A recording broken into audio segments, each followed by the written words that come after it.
as genuine as possible. I am fantastic. Yeah, no, you sounded like a used car salesman. Yeah, you want a spoiler on that? Yeah. Snape kills Dumbledore. I don't know if. Yeah, I don't know. Yeah, I'll try harder next time. I'll try to sound very genuine next week. But you know what you did not sound as genuine as most people. I'm trying to compare you to someone else. I was trying to make a subtle spin there to the subject matter, but failed miserably. But so anyways, what is the inspiration for choosing this topic? Because you did pick this one. Yeah, actually, it was very sudden. Mm-hmm. I was about to say southern, like with a th sound. I don't know why. Very sudden. I right before I sent you not right before, but a few hours before I sent you the text. It was I told. So the lady friend is doing it's like a super sprint. It's basically like, you know, when you go to like a restaurant and you're like, I don't know what appetizer I want. Oh, look at that. There's a sampler of appetizers. Yeah. It's like the appetizer sampler equivalent of a triathlon. So, Okay. So like, let's say that you don't really know if you want to swim, bike, or run. Well, do like a little bit of both. So I think it's like a 3 mile or 2 mile run, a 2 mile bike ride, and like a 400-meter swim. Okay. So it's like really fast, like to the point where I'd said like, oh, if you're only doing 2 miles on a bike, don't even worry about bike fitment. Just borrow my road bike and we'll lower the seat for you. Mm-hmm. Like, it's really at 2 miles, like it's not going to matter. You just shred through that and that's that. 2 miles is nothing for a bike, right? Yeah, how long did you say the run was? Quick. It's only like 2 miles. Okay, yeah, that's not bad. That's a decent run. I mean, that's a good run. But for a whole race though, that's not bad at all. It's not too much.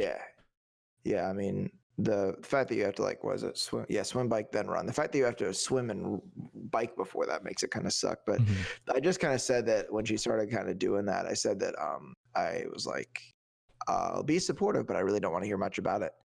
And it was kind of like, huh? And I said that the problem was that it would be difficult for me to not compare myself to her. That if she talked about it often, that it would be difficult for me not to. And the thing for me is that being that I have muscular dystrophy, I'm physically incapable of running. I can only do one swimming stroke, and that's an elementary backstroke, and it's called an elementary backstroke for a reason. And I'm a very slow cyclist. So it was just one of those things where I found myself having a bit of a conflict, a bit of a difficulty about the situation. And I thought, well, instead of sitting over here and like whining to myself about it, maybe I'll, text someone that I, do a podcast with, and we can use this for something. Good. Yeah. I think that's actually brilliant. Yeah. Yeah. And that's the reason why I ended up kind of like texting you and being like, hey, can we do this? Because that was like a few minutes after I'd been like, man, F this, I'm gonna pout. Give me that violin and the sheet music to My Heart Bleeds for You. And then I was like, you know what, fuck this. So I was like, we're gonna make this a thing. So that's when I sent you the text. It was like, let's do this. And then you were like, okay. I think that is exactly how I responded. No, I just gave you the K. It was just the one letter. Oh yeah, K. It was just the K. Are you actually looking at your phone right now? Was it just the K? No, I'm not. No, I don't think have I ever sent you just the K? I don't do that. I have a feeling that you're someone that gets really annoyed when people do that. I don't know. I probably would, especially like, I would be annoyed if it was if it was uncalled for, and then if someone's doing that in the situation, they're doing it to annoy me. But if I was just saying like, hey, be there in 5 minutes, and someone said K, that's not going to bother me. But if I sent them a paragraph of like a really like thought out, like idea, and they responded with K, then it would be like pretty annoying. But so in other words, the next time I say K to you, you're gonna know that I'm doing it just to annoy you. Yes, it will be incredibly obvious, and I will still be annoyed though. What are friends for? To troll. To troll exactly. You and to troll. But yeah, so it is interesting though with the like comparing yourselves to so your inspiration for choosing the topic then it sounds like almost two sides behind that. You don't want to compare yourself in one regard because of your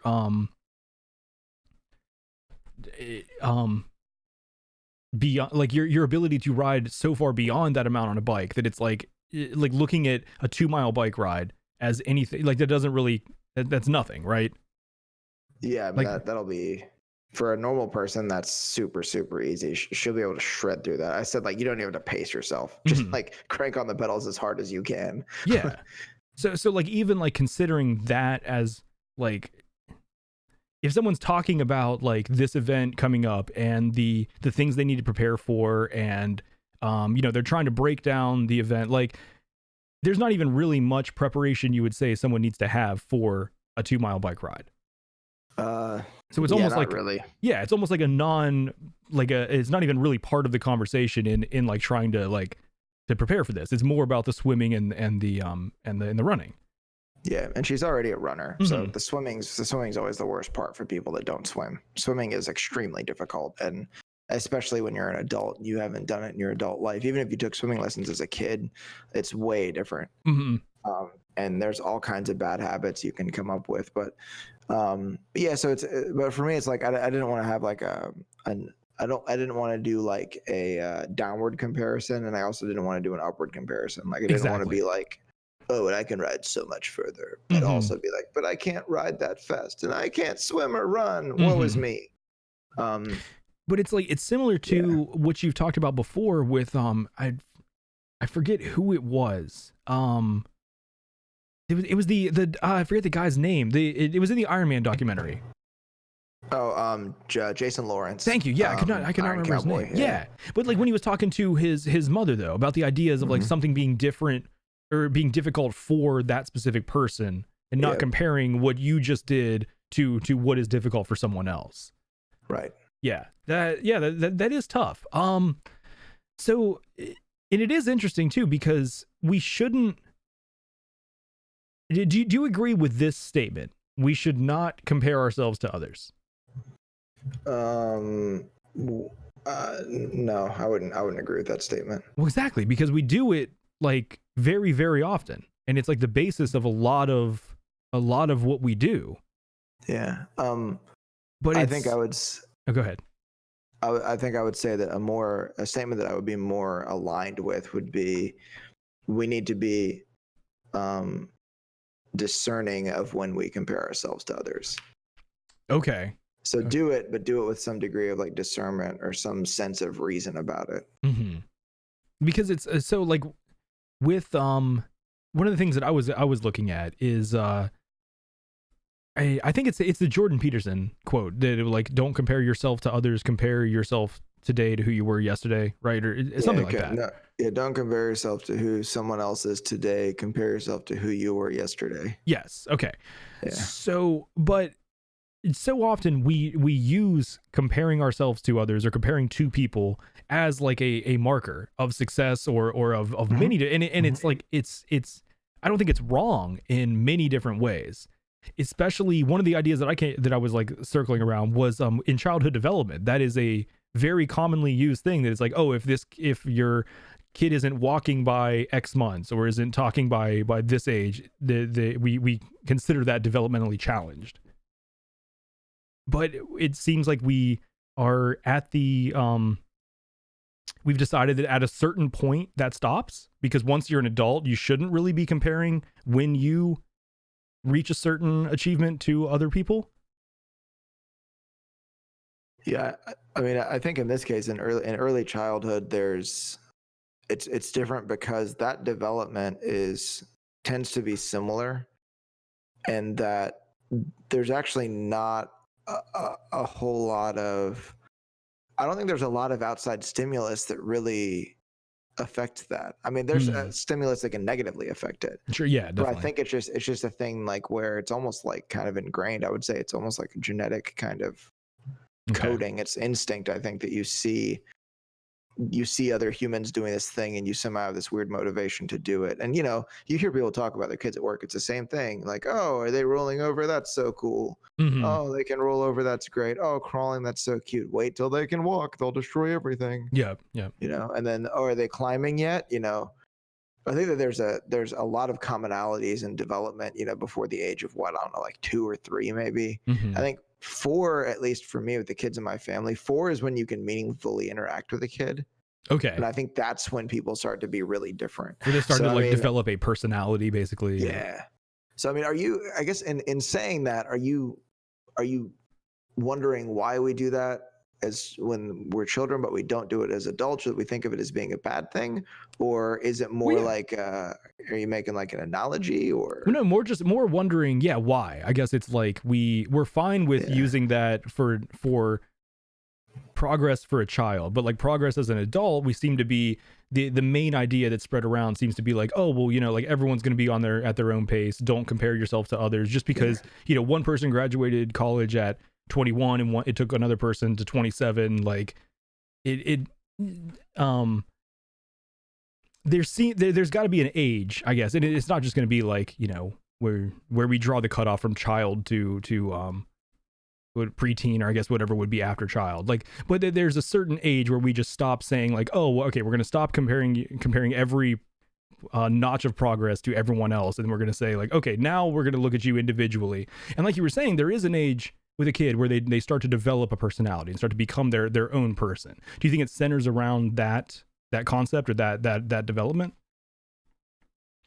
I mean, I think in my opinion, I think it does center around the fact that you're kind of going to do your own thing, that you'll come up with different goals. And I don't think that it's rare that you're going to be able to identify an aptitude in a child, you know, before 3 or 4 years old. Yeah, true. Yeah. Like no prodigy is 2 years old.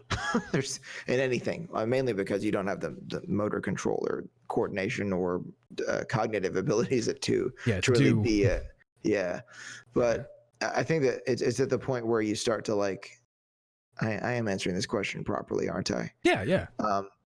That's when people start to diverge. That's when you start to figure out, you know, what you're good at, what you're not good at, what you can be better at, what you should work on, and what you should just be like, you know, no. Like there's some people that I would say, put down that clarinet and never pick it up again.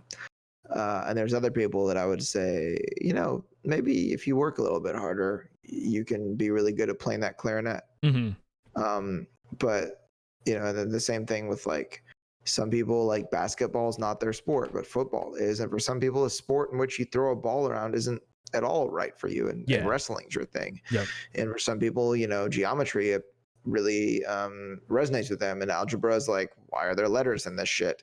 You know,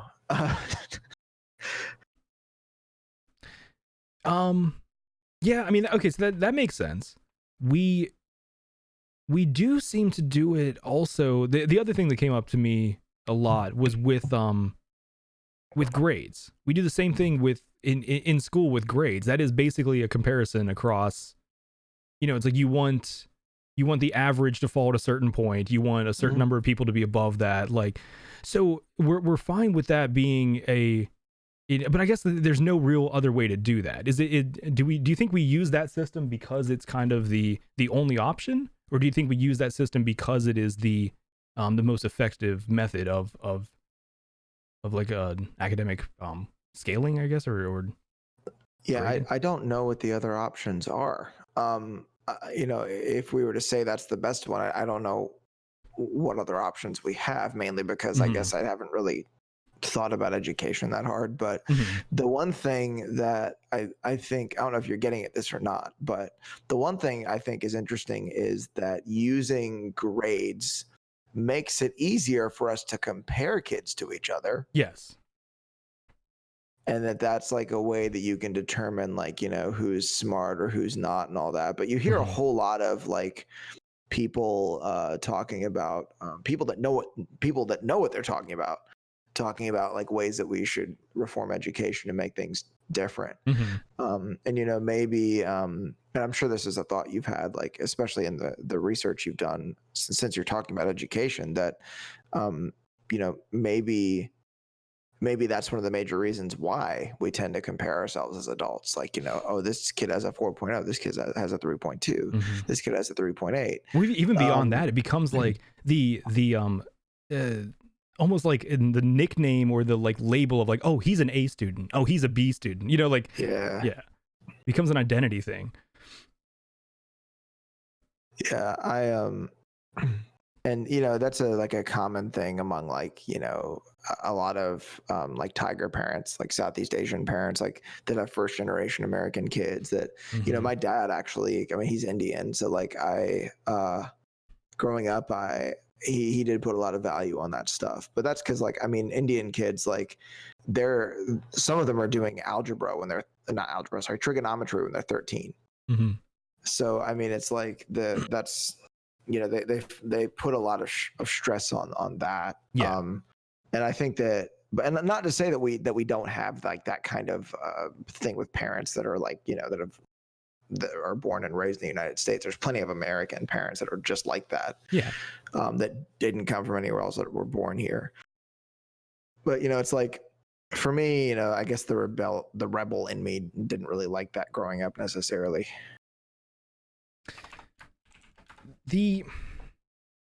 Whoops. So in your mind, I mean, we both agree that, I guess, I mean, is this just the same as everything else, that there's a certain balance, like you were saying, there's, it's important to discern when we need to compare ourselves to other, rather than just saying across the board not to do it. Yeah, for sure. I mean, like, you know, most things that we find out, or we figure out, or we determine kind of based on the conversations we have, that there's, you know, a balance. That, yeah, I mean, that there is. It was actually there was a TED talk that I listened to. It was Brett Ledbetter, and he talks about a few things. And one of them, he talks about Kanye West being compared to Drake, I guess, is a common thing. I think that's a rapper he's compared to a lot, or artist, we'll say. And the guy in the TED talk, Brett Ledbetter, shows a clip of Kanye West talking, and I'm pretty sure it was Drake. I don't know. I don't really listen to Drake much, so I don't really know if there's really any similarities between the two of them, or if they're just like mainstream popular rappers. Yeah, musically, I don't know if there's a lot, but I would say, like, it categorically they would have a lot in common. So Kanye West actually mentions this thing about, in the interview that Brett Ledbetter plays during the TED talk, about the difference between I think it was a competitor and a rival. Okay. So that rivalry isn't necessarily good. That rivalry is just two people trying to bash each other's heads in and be better than each other. Yeah. But like a competition is two people that are trying to like strive towards something and are progressively making each other better because of it. And that's one thing that Kanye West said about Drake, is that it didn't bother him to be compared to him because he felt like it was healthy, that it was good, because it was like, oh, okay, like, yeah, this guy, okay, yeah, he goes hard, like he knows what he's doing. Okay, well, that means I got to step this up a little bit, you know, make this hook a little catchier or whatever. I'm very awfully paraphrasing Kanye West now. And so, like, I think that there's a healthy way where we're competing. Like, I can tell you, I remember there's a jiu-jitsu tournament that I was at, and one of the guys I trained with got it's a side choke or an arm triangle. Okay. It's really hard to get in a position to actually secure one. It's vascular blood restraint, where it's like their shoulder or clavicle, and then your kind of bicep on the other side. Okay. And he got somebody in a side choke, and I was like, and the guy tapped out. I was like, I trained with that dude. I fucking trained with that dude. And everyone was freaking out. Like, we all gave him like high fives and shit after. Well, everybody that wasn't competing themselves. There were like 5 of us watching him. Gotcha. And then after he did that, I was like, bro, I got to get better at side jokes now. Like, because I mean, Victor just hit that hard in a tournament. Like, I need to get better, and that's one thing that I liked about jiu-jitsu is that I sort of was able to kind of not do away with, but take the win-lose mentality and put it off to the side when it was necessary. That sometimes it's about getting better together, and it's not necessarily about beating the shit out of each other. Sometimes you have to, be, literally or figuratively beat the crap out of each other. Well, literally would mean that poop actually came out, but I mean, you know what I mean? Like, actually, like, beat each other up, we'll say, or figuratively beat each other up, and that can make people better sometimes. True. But not to the point like where you're always just trying to like beat each other down. It's like a neck and neck kind of competitive thing. There's kind of funny just the actual like just the actual like word difference between beating someone up and beating someone down. That is like, it's just kind of funny in that case. It's interesting. Yeah, I mean they're actually not necessarily all that different.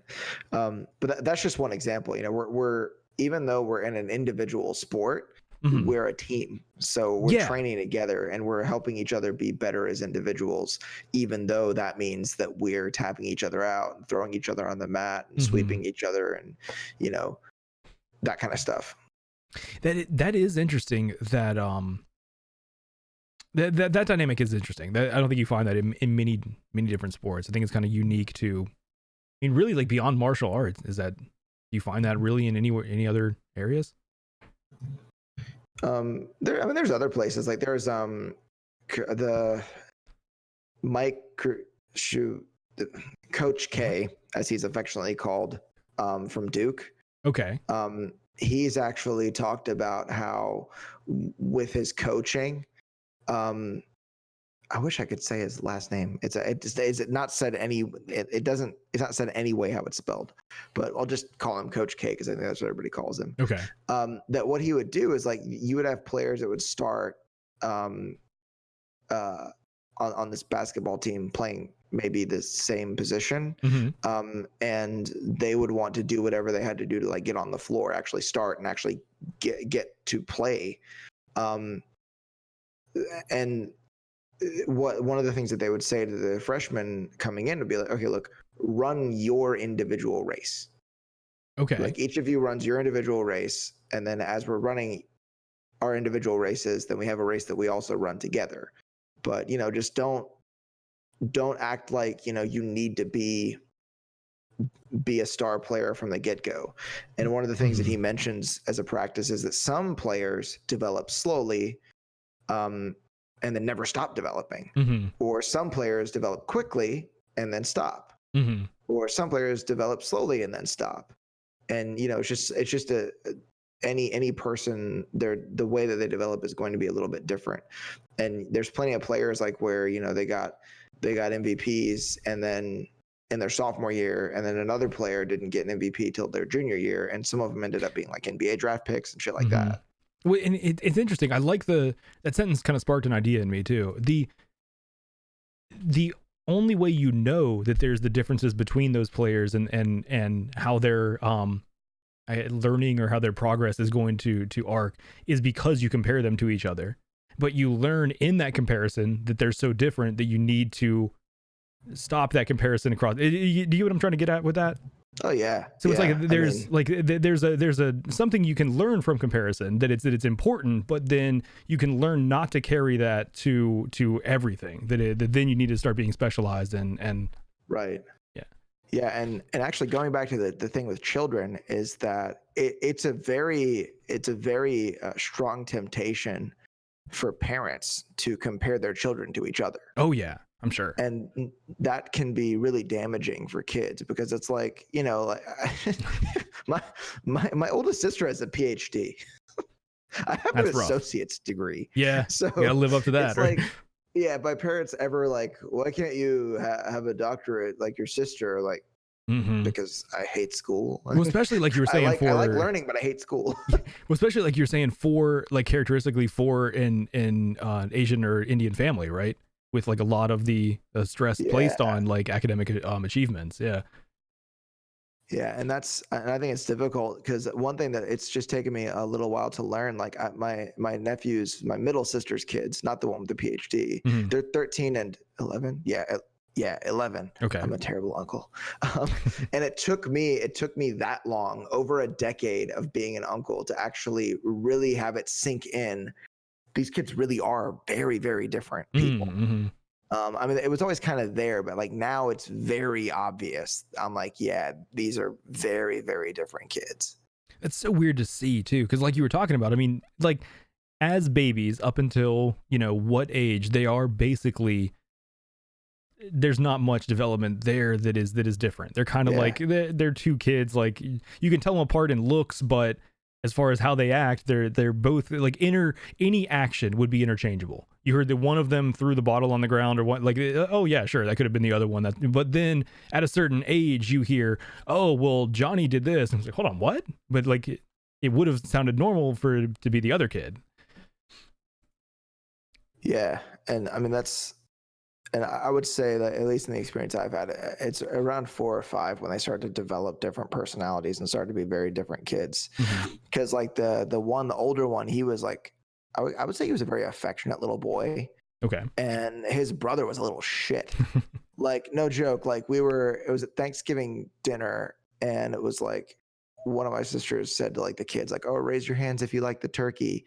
And then my nephew goes, raise your hand if you want me to poop on you. I'm like, wow, dude. Oh, did he like sneak it in while everyone's hand was still raised? Oh, no, he wasn't that clever. Oh, that would have been really clever. I mean, think about what he said. Do you really think he's...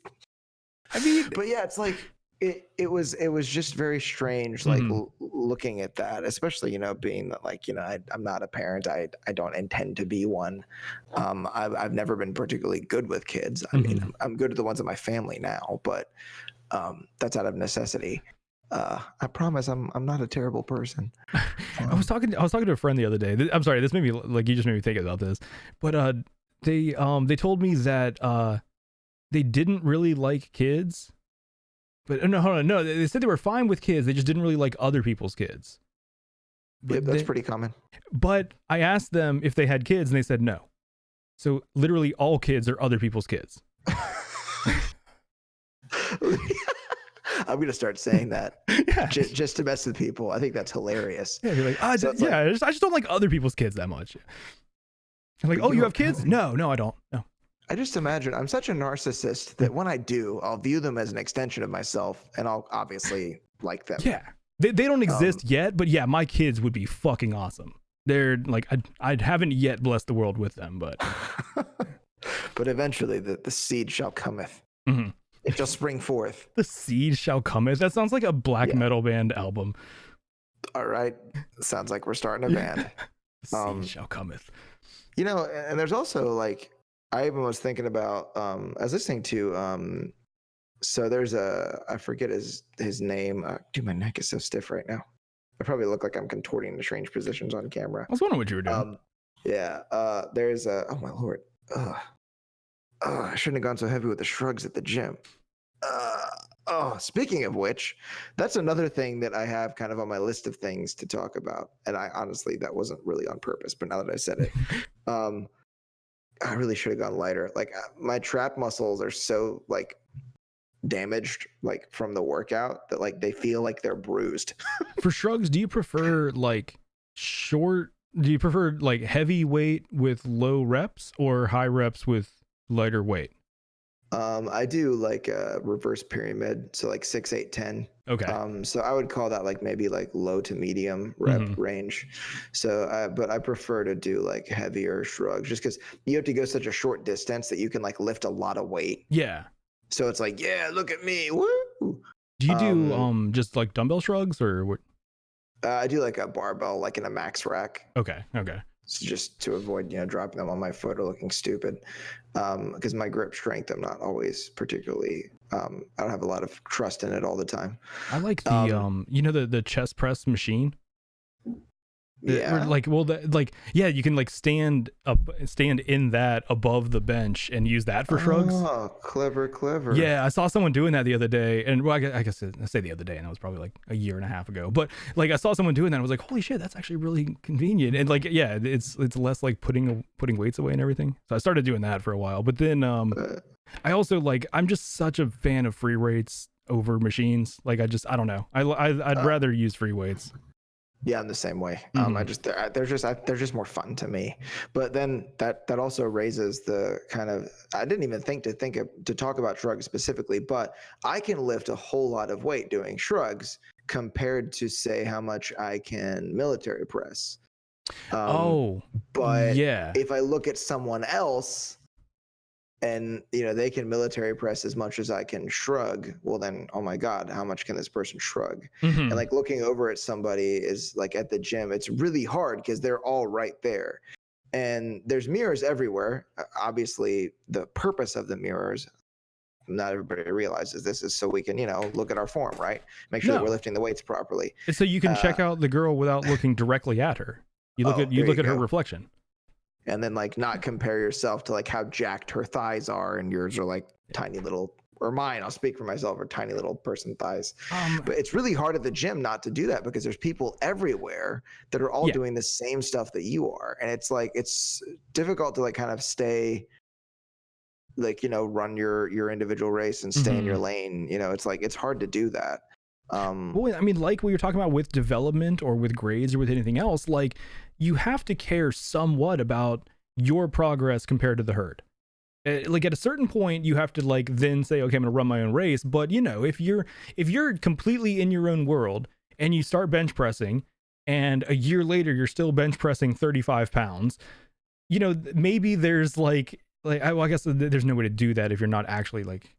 There's no way that you would do that if you were actually like trying to push yourself. Yeah, maybe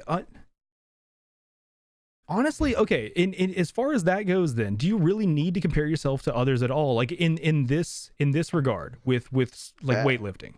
As far as weightlifting goes, I would say absolutely not. In fact, weightlifting is the most ridiculous place to compare yourself to other people. Not all types of physical activities, but weightlifting for sure, it's utterly ridiculous because people's genetics are so different as far as like muscle development goes, and the amount of drugs people are willing to take is also different.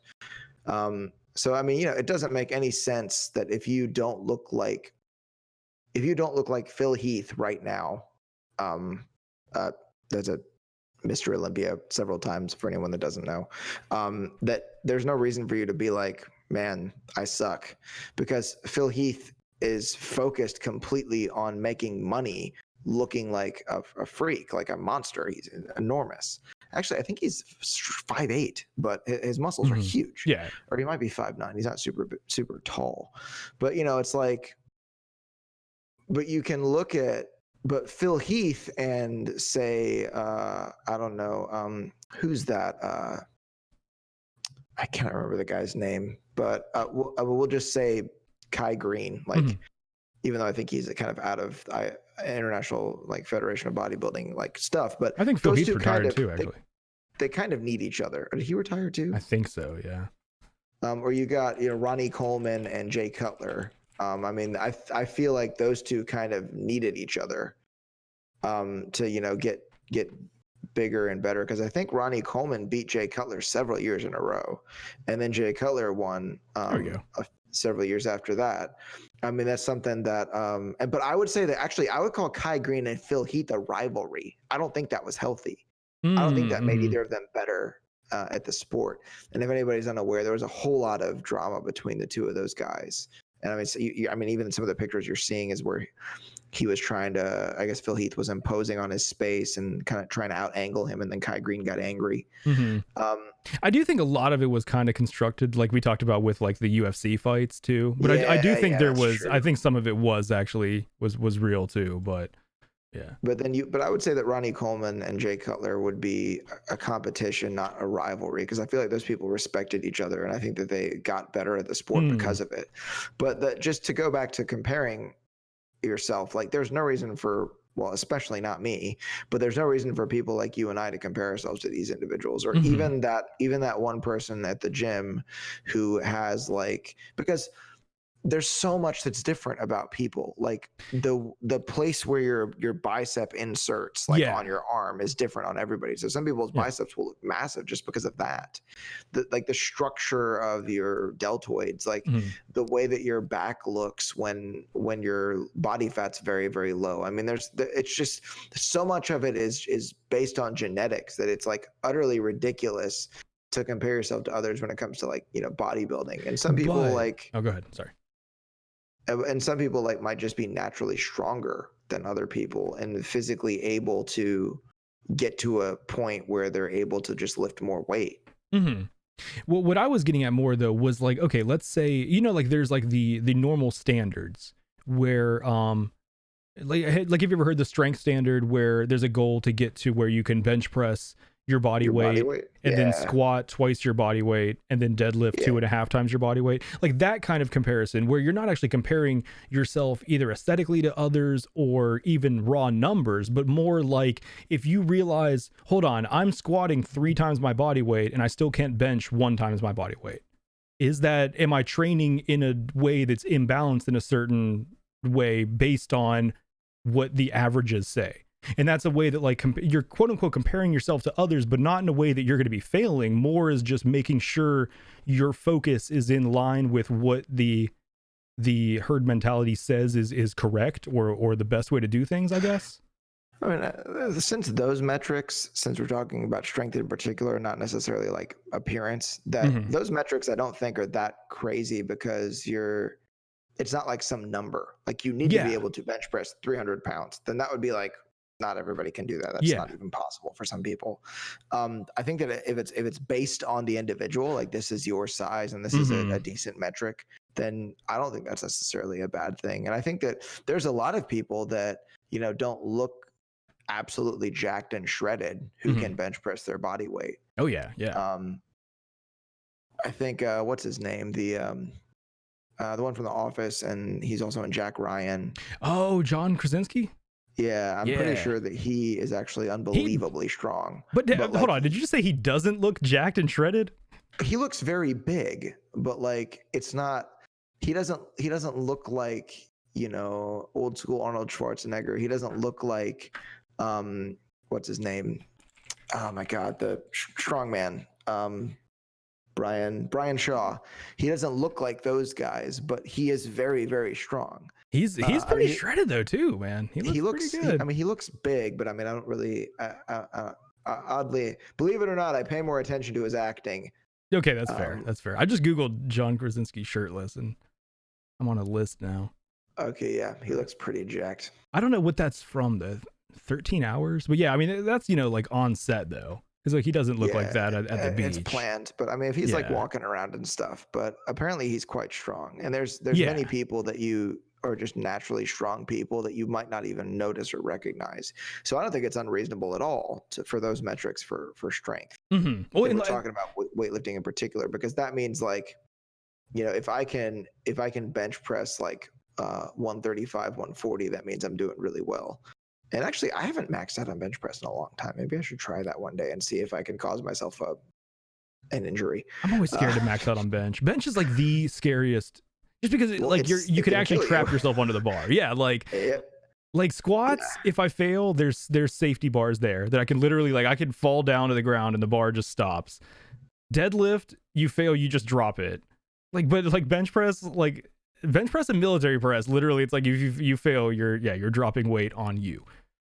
Yep. I mean, that's there's that's possible injury. But I don't think, because I think that those metrics are based on your actual size. I think that that's more reasonable, and you're not necessarily saying like you should be able to bench press as much as that 185 pound person or that 230 pound person. It's more like you should be able to bench press as much as your body weight, 125 pound person or whatever. But like you pointed out with genetics though, there are some people, I don't know if these are outliers, but there's some people that their legs are going to just be naturally a lot stronger than their upper body. So maybe they're easily able to bench or to squat 2 times their body weight, but they're really struggling to reach that 1-time bench. And they, then they see that those metrics are like equated basically. You know what I mean? Like they're basically saying like you should be able to do this, this, and this. And they're like, then they say, oh, well, am I failing at my bench because of this progress? Like because they're comparing themselves to others versus just comparing themselves to themselves, saying, well, look at my progress in my squat, look at my progress in my bench. If they're both going in a good direction, you're not noticing a problem. You're creating a problem where there isn't one by comparing yourself to others. I guess it's like strive, but don't beat the hell out of yourself. Like, try for whatever you can, get better as much as you can. Live with the fact that there's plateaus and try to get past them and just continue to progress towards something, even if certain things are more difficult or you're lagging behind. Because it's like, I was actually listening to Billy Corgan was talking about kind of his career on Joe Rogan. Oh yeah, that was a good episode. If we compare ourselves to Joe Rogan, we're failures. So yeah, true. that's another comparison thing. But he was talking about his career early on, and they were like, oh, well, you're like number 1 on the Billboard charts, or like this is the best-selling record this year. And then Billy Corgan's like kind of first response to the record company was, is there something above that? Yeah. Like, because it was just sort of this idea that, well, what now? What next? Yeah, exactly. Yeah. So I think sometimes it's kind of nice to have to be chasing after something, or something to kind of be there to go after. Yeah, definitely. Yeah. Yeah. So, and even for me, it just gives you some other thing to kind of strive for. And I would like kind of like go out to the idea that, when you hear like a lot of the narrative in Western Christianity, or the narrative in the New Testament in many places, the idea that you'll never actually get here, like this whole idea that like we've all fallen short kind of thing. Oh yeah. But the thing is that there's a flavor of Christianity that's not beneficial that you hear people talk about, where it's like very hyper grace stuff, where like it's okay, like you're forgiven, it's fine, grace, but it's like, yeah, you don't actually have to improve or do any kind of work on yourself. Yeah, but you constantly hear people talk about how like you'll never actually get there, you'll never be perfect, but that doesn't mean to stop trying. Exactly. Yeah, and exactly. I think that's like, even though like I'm not necessarily religious, I'm agnostic, I think that there's some benefit in that idea that, because sinning actually just means to fall short. So like everybody's going to come up short in some way at some point in some activity at some time, but that means like just keep trying. You'll never be perfect, but it's still fun to keep going. Just to try to get there. It's the trying that's fun. Well, it's like, Joker. I'm like a dog chasing cars. I don't know what I'd do if I finally caught one. It was the old Joker. We've moved on. We're talking about Joaquin Phoenix now. Okay, right? Sorry, Heath Ledger Joker. You're right. Joaquin Phoenix is the new Joker. If only there was a Joker between those two. Sadly, no one picked up the role. There's not one that I can think of. Didn't happen. Yeah, never happened. There was never another Joker. But okay, so I do want to get back to the personal side of this. So how do you do you feel that in that situation that it's what am I trying to say?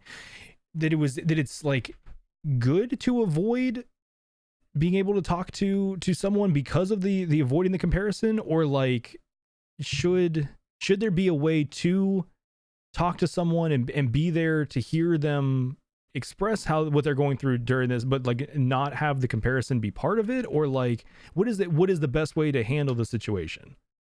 Yeah, I mean, essentially, because in hindsight, and like I've thought about it since I kind of had the conversation, and I think that she understands like that when she talked about doing this triathlon event, and I said that I didn't really necessarily want to hear about it. It's like demanding that an attractive woman cover herself up So I don't have to deal with the thoughts that I might have. Yeah. It's the same thing. Mm-hmm. It's my responsibility. So it really pisses me off, like when you hear like, oh, you need to cover yourself from head to toe because I can't be held responsible for my impulses as a heterosexual male. Like, no, you need to fucking be responsible for yourself. And sorry, not that difficult to not rape people, you schmuck. I mean, sorry, I went 0 to 100 on that one, but True. It's like it's not that difficult. Like, fine, you have this feeling like I do like I like how you did go to 100, but then you called them a schmuck. Yeah, the theoretical rapist is you schmuck. I shake my fist at you. You were a generally unkind human being. Yeah, gosh darn you. Yeah, I know, but or just dealing with the fact that you like, okay, how about you don't whistle or don't drool or don't fucking stare? Like it's not that difficult, bud. Like just fucking calm the fuck down.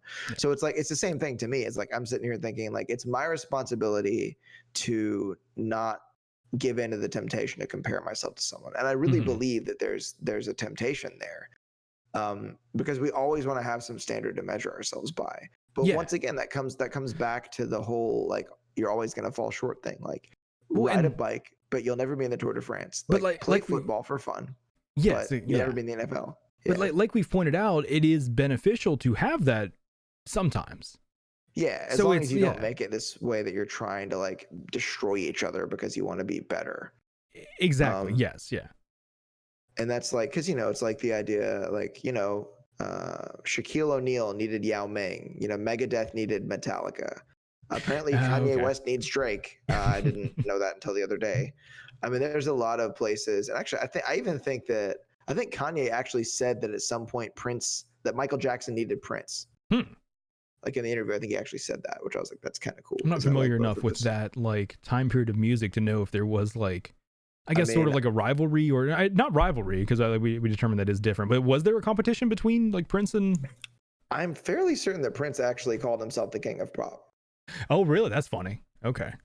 So like, yeah, that would have definitely created. It's like I feel like that it's just like making progressively more like theatrical and more poppy music. It's kind of like what came of that. I always viewed Prince as more of a rock artist than pop, but I get it is like pop rock, but yeah. I mean, I would call them both rock stars, honestly. Yeah. I mean, I think of them the same way. But it's like, I mean, when I picture Prince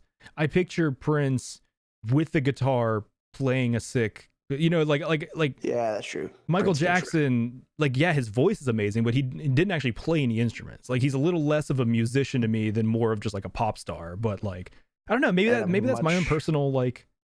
Much better dancer. Definitely, yeah. Yeah, without a doubt. But yeah, I don't know. Maybe I think maybe I don't respect certain parts of types of music as much as I need to. Though I've just kind of determined, like listening to say that. I don't know if I like that. I just I valued someone's musicianship higher simply because I picture them with a guitar in their hands. That just seems kind of silly to me. Like as I analyze that statement, but it's like, it's interesting because we can't. What just happened? Like we can't help but even compare those two in that way, and like using these kinds of metrics. And it's interesting because it makes me wonder if Michael Jackson ever thought the same thing, and also like the kind of comparison we're talking about right there, that's different than if we just said, Michael Jackson is better than Prince. Yeah, that's completely different. Yeah, because we kind of went back and forth with this thing and that thing, and yeah, we're just we're looking at differences and like studying or like trying to like look at nuances between two artists versus like actual compare. Like, what is the definition of comparison really? Is it saying something's better than something else, or is it looking at the differences? I would say the differences and the similarities, but that's another thing that we can actually go someplace with that, because the fact that you talked about how Prince can shred on guitar and Michael Jackson is essentially just kind of a pop star, but then I actually went in there, but yeah, Michael Jackson, way better dancer. See, that's the thing, is that if you are tempted to compare yourself to somebody else, everybody should recognize that more than likely there is at least one thing that you are better at than the other person, and vice versa, or things that one of you might be weak in that the other person is not. you might be weak in, but the other person's not weak in that. They're better than that thing. And there's I think that if we must compare ourselves to each other, that it's best to understand that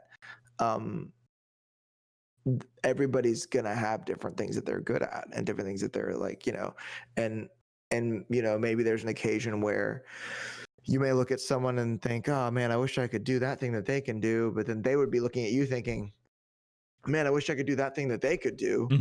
I mean, there's a lot of things that I think that we neglect when we choose to zero in on this one particular aspect and make that the thing that we're comparing to this other person.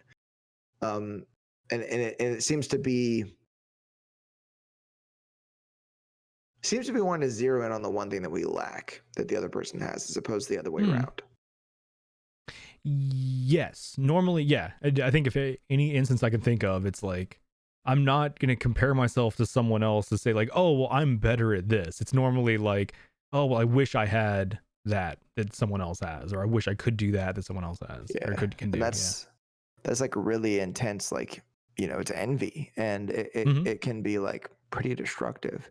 And there was one occasion where, my dad and I were talking, and we're talking about, that I try to encourage people to kind of smash through boundaries that they think that they have, and that, doing things that are difficult for me, like riding bicycles, even though I have muscular dystrophy, and like doing endurance cycling stuff, that my dad said that, do you think that there's mental boundaries that people can smash through? And I kind of, and he was talking about intellect in particular, like actual intelligence, not like, like psychology and things of that nature. But I told him, like, no, I don't think so. I think that people have their potential for their intelligence, and then that's pretty much that. Because there's some individuals that just aren't that smart, and there's not really anything they can do about it. And you think it's like rooted, that would make it rooted more in like physiology than? Yeah. I mean, I think it's genetic. I think it's just there's a lot about neuroscience that I don't think we understand. But yeah, definitely. I don't think that some people just are incapable. Like, it's some individuals just are not that intelligent, and that's okay. Because they might have a talent outside of that, that they can still offer, that can still provide, that can still contribute to others, and that they can do to better themselves. And it's unfortunate because, and this is veering off a little bit, but you can create equality of opportunity, but there are certain people that are just better, like genetically blessed, so to speak, than others. That there's some situations that people just won't thrive in. There's some degree of abstraction that people can't understand. Like, I'm dating a chemist, and in particular working as an analytical chemist, and abstraction just not something that she gets. Yeah. Like these types of conversations, like philosophical stuff, it's really hard for her to grasp. And there's nothing wrong with that, because, the most basic part of chemistry confuses the shit out of me. Yeah. But it's like it's rooted in the concrete. Like there's. Yeah. And another thing that I mentioned to her the other day was that, I've got it easy because the stuff that I do for a living is man-made. Computers were all invented by people. Like, you study nature. Yeah. There's a lot that you couldn't know, but for me, the information's somewhere all the time. And some people just don't understand things with moving parts. That's another thing. Yeah. That, I've noticed, and that really confuses individuals. I know accountants that, I mean, what accountants do is fucking magic to me. Like, did you ever see? There's an episode of Mad Men where I think it was Roger Sterling asked, oh goodness, what was her name? Can't remember the character's name, but he asked one of the characters, they're thinking about breaking off and making their own firm. Okay. And he asked one of the characters, he looked at her and he said, and he pointed at the accountant. He was like, can you do whatever it is that he does? And it was like, yeah, okay, great. She could have not known at all, and he never would have been any the wiser. Yeah. And that's, but then at the same time, like that accountant, like I could tell them that their car had an engine in it and they'd be surprised. Mm-hmm. It's just, that some people just grasp certain things better than others. Because I know that a lot of like what we've been talking about has been, based on the physical, like that, working out, lifting weights, riding bikes, because it's things that we do.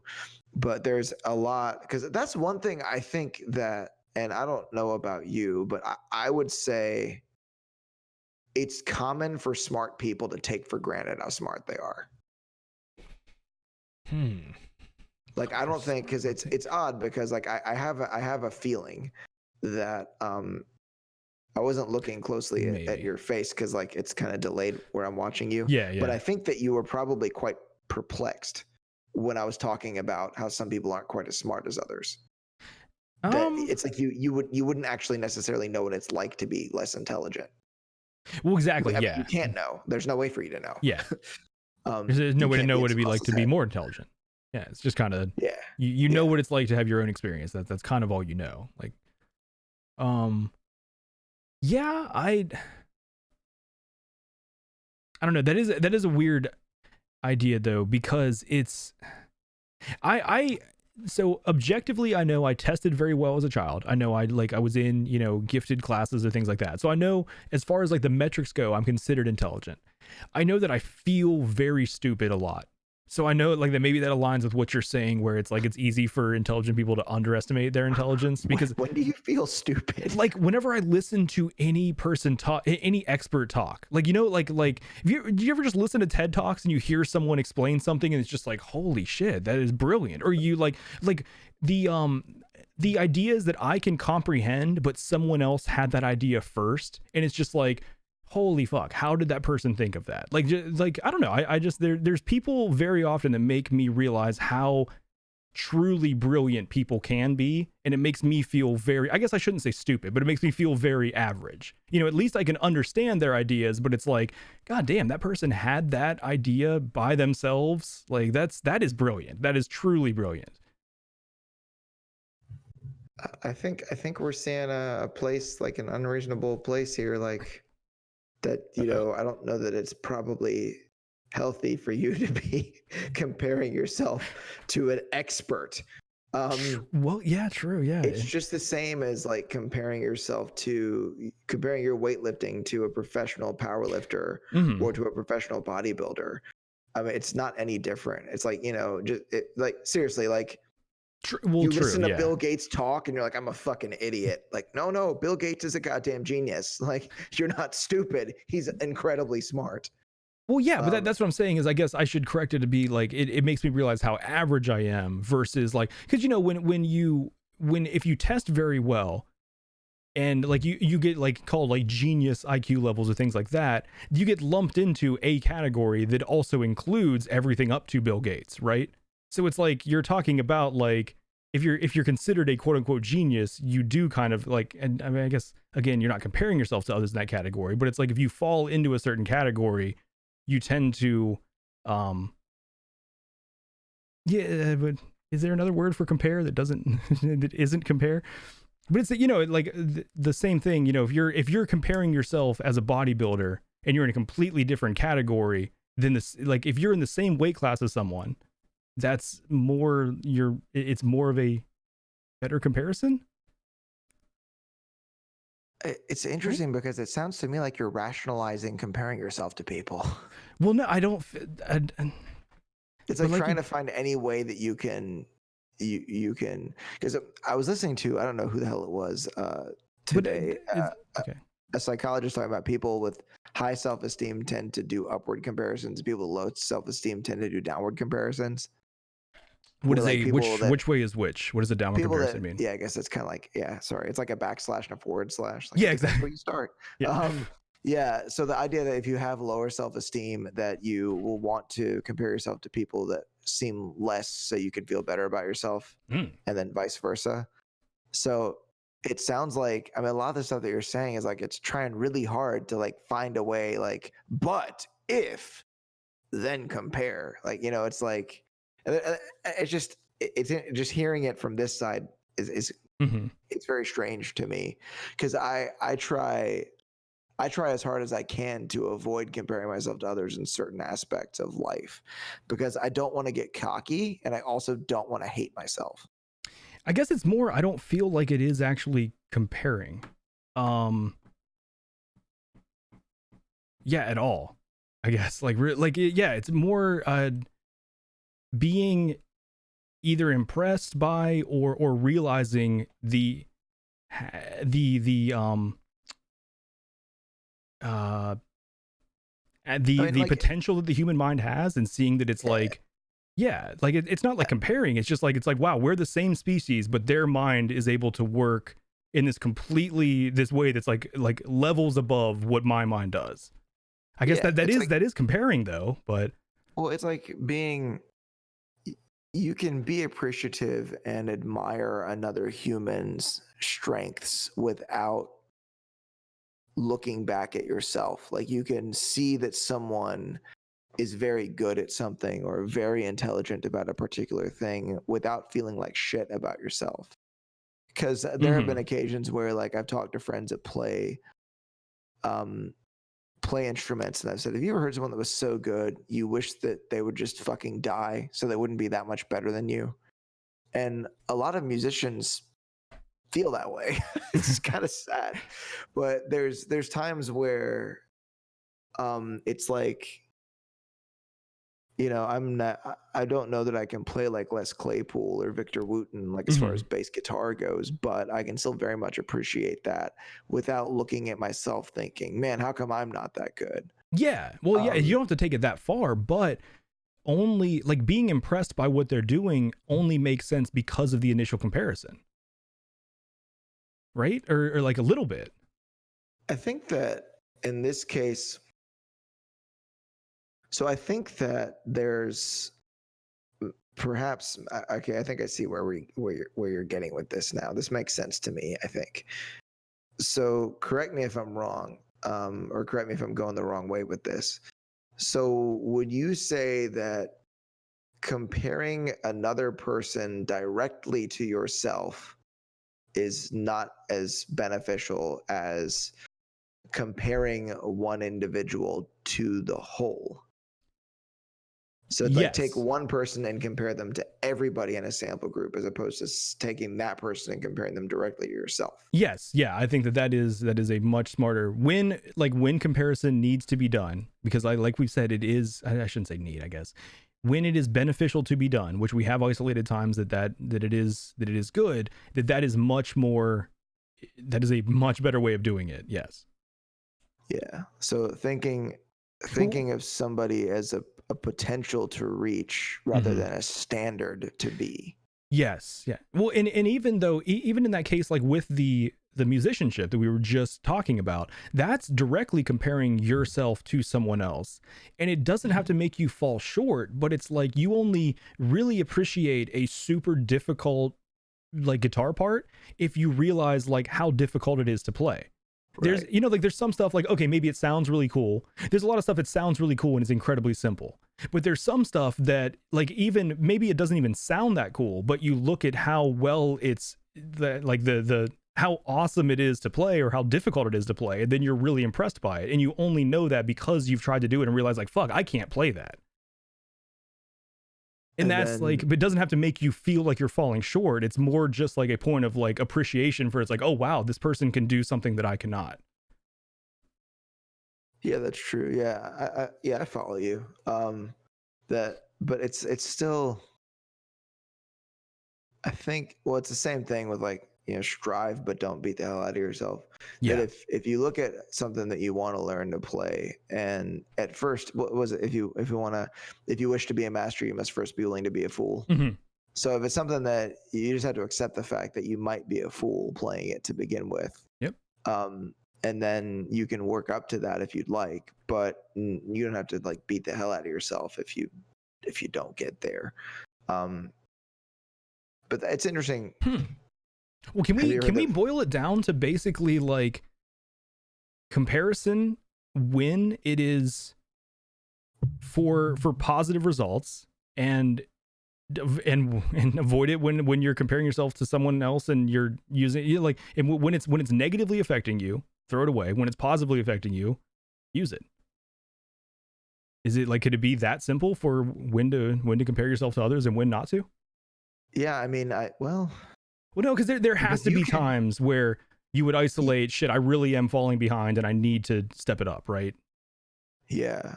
I think it's just recognizing the situation too. Mm-hmm. It makes more sense to. This is proving to be a very difficult subject. I like it though. It's interesting, at least. Why are you so much smarter about this subject than I am? I feel like shit. Stop comparing yourself.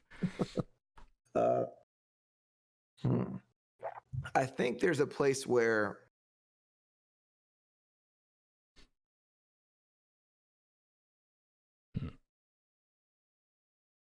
okay, I'm going to go somewhere with this. By the way, when I just drank that water, was it really loud in the microphone? No, it wasn't bad. There was a little bit of a gurk, but a gurk. Gurk. That's a hilarious. It's an onomatopoeia, right? Gurk. I'm sorry. I don't know why that's so funny to me. It's like it's not a full gurpa. It was just like a gurk, like a gurk. Yeah. Gurpa. Oh my god. I've derailed now. Oh, okay, yeah. So instead of looking, I've talked to people about this before, that envy of material things. It's funny because, like, the last 3 episodes we did before this were about that. Having envy of material things, or like envy of rich people, like, oh, this fucking rich guy and this Mercedes, which, by the way, a Mercedes is the least creative thing to buy when you have money. Seriously, yeah, buy something cooler, people. Or Beamer. Yeah, or, well, depending upon the Beamer, it could be creative. True. Okay, that's fair. But it's like that instead of looking at those people and like wanting to dislike them for the things that they have, well, there's 2 things missing. One is the fact that instead of looking at those people and thinking they're assholes because they have all this stuff, it's better to look at that as something that you potentially could acquire yourself if you're willing to sacrifice what's necessary to do so. And that's where that last part comes in, that when you look at someone who appears to be very successful on the surface, and like we talked about this, like the president of my company a while ago, or at least the division of my company, that he seemed like he's like just always on all the time. That there's a lot of things that he's had to sacrifice that I shouldn't envy him for, and I wouldn't envy him for. But if I look at the broader picture, that the whole idea is that if you look at what someone is good at and you recognize that as something that you could be good at too, if you attempt to go after it. But there's a certain point that you can get to where you recognize, this is not really my thing. I don't have an aptitude for this. Yeah. But you can still keep trying at something and being as good at that thing as you can be. And then using that other individual as someone to look up to, but not necessarily hate. Yes. That, recognize that I just need to be as good as I can be. And I might not be as good as this person, but it's cool that I have a hero that I can look at. Yeah. Yeah. Like we said earlier, like it's just kind of cool seeing human potential. Seeing like, wow, we are the same species and this person can accomplish that. If it's making you feel like you're falling short or you're less of a human because of that, then that's a 100% negative thing. Yeah, and in some way, the same thing that I was saying about my girlfriend, like the temptation I have to compare myself to her, that it's not necessarily that you need to unfollow that person on whatever social media, or that you never need to talk to them again in some cases, or just not watch their videos or whatever, or not hear about them when they're on the news. That we should also be like responsible for how we're allowing ourselves to feel about it. That maybe we need to address something within ourselves if we allow someone else's achievements to allow those things to cause us to feel bad. Because they're not making us feel that way. I mean, we are feeling that way. And it's kind of addressing it. So I think I'm saying exactly what you're saying in different words. Which I've seen that with, I've seen that a lot with like people, like progress pictures online. A person loses weight and they post pictures of their progress, and someone else that's overweight is taking that picture as a personal attack at them. It's like, hold on, all this person is doing is showing themselves. Like they are saying absolutely nothing about you. You are making it about yourself. Like that is that is us comparing ourselves to others, and that is the 100% negative. If you're able to look at that and just say, oh wow, it's awesome what that person did for themselves. Yeah. Because that person's actually publicly comparing themselves to themselves. Mm-hmm. And another thing, like when you talked about in the perfection episode you did on your own, like several months ago, or 2 months, 3 months, a few months ago, something like that. The other day. Yeah, the other day.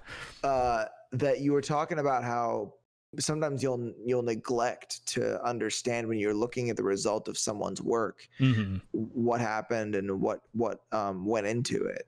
And I think that it's like, okay, that before picture was 3.5 years ago. Yeah. And like, you may not actually know that or recognize that it took this person that long to get to this after portion. Or James Lawrence, Iron Cowboy. I was actually listening to him in an interview the other day, and he was talking about how, you may not recognize this, but it took me and my family over a decade for me to get to the point where I did 50 Ironman triathlons in 50 states in 50 days. Like, it was over a decade of that. And apparently he said the first time he went like for a 4-mile run, he like struggled through it the whole time. I'm sure. Yeah. And you never would have imagined that this guy was going to go and do this thing. And that's like, yeah. And if he would have compared himself at the very beginning to someone that was accomplished in that field, he could have stopped. Like he oh fuck, like it was that hard for me to do 4 miles, and this dude's doing 100 miles. Fuck, I'm obviously this isn't for me. I should stop. And would have lost on like that entire career, all of that potential because of comparing yourselves to others. Yeah, he would have just allowed that to discourage and just crush whatever it was he was thinking, just because he allowed himself to go too far into that comparison. And I will say on the subject, like I will like put like maybe an exception, that the thing I said about, no one can really make you feel bad about yourself. Like what you were saying, where someone just puts it before and after on the internet, and you're like, oh, how dare you say that about me? Like, they said nothing about you. Yep. That there's one way that if you see somebody who has done some cool stuff and all they want to do is boast about it, and not only boast, but if you make any mention of how you would like to do the same thing, all they do is try to discourage you and tell you how difficult it is, and where they are versus where you are, then that's somebody where you can decide how you want to feel about that, but fuck that person. Like, don't even, like, I want nothing to do with an individual like that. If you're going to make other people feel like crap, because that's just there's no way to do that. Like that, I'll tell people that, like, if I try to encourage people, like when they say stuff like, oh, I could never ride a bike, 50 miles. Like, no, you could, like, you really, really could.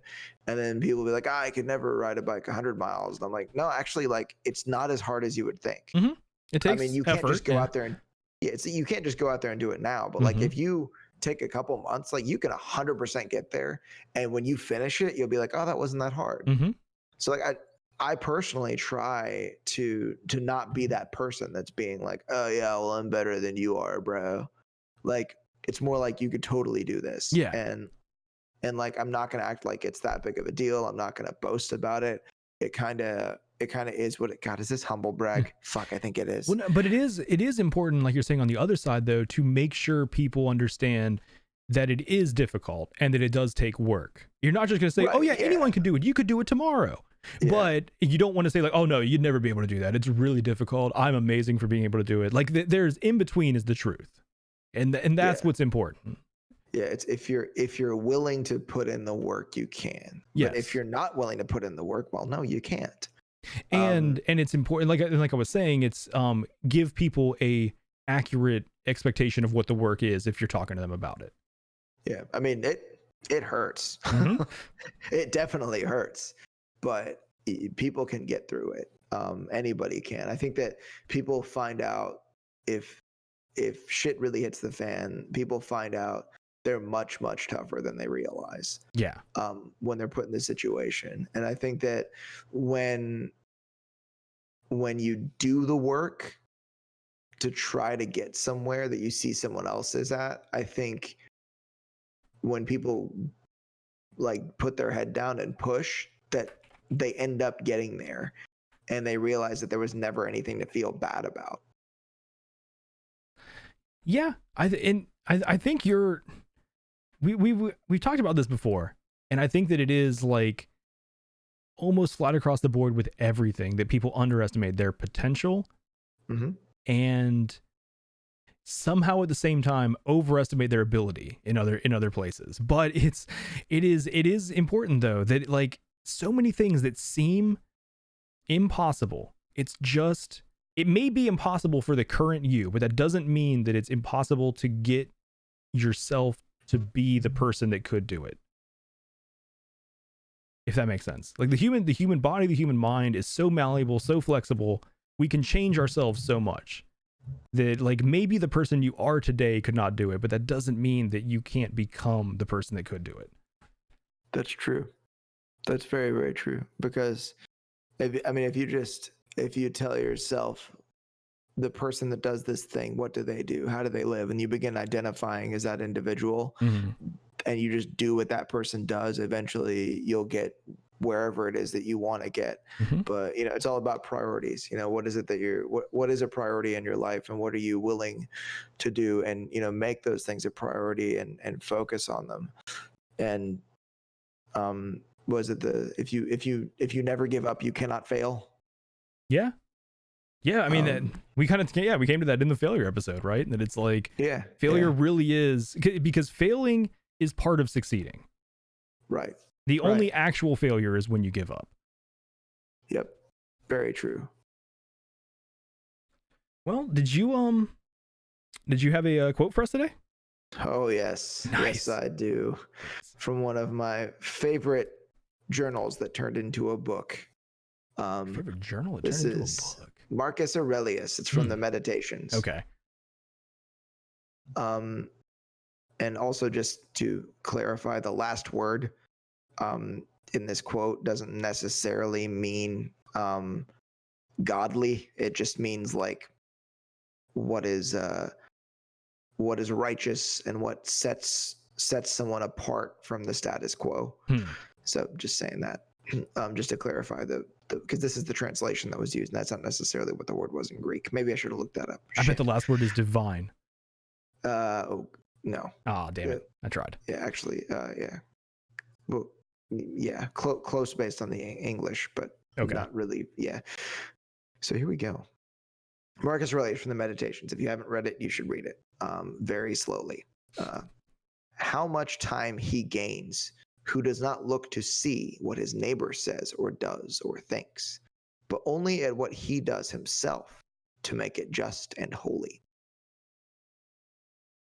I like that. That will bring us to the end of another episode of the Metacast podcast. If you're watching this on YouTube and you've enjoyed the conversation, please hit that like button, subscribe to keep up to date, and comment below and tell us about a time that you've compared yourself to someone else and how it affected you.